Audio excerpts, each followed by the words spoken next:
Maayong adlaw mga ka-farmers. Share na ko ning unsay pwede nga savings platform. Pwede nimo og kayang-kaya. Halimbawa, na kay income sa kapino. So mag-savings ka for 7 years sa Ultimate Kaiser Health Builder. 3-in-1 investment mo siya. Kumpleto.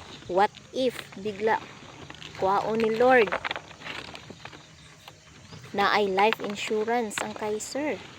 What if magkasakit na ay healthcare ang Kaiser? O what if taas ang kinabuhi na ay investment ang Kaiser?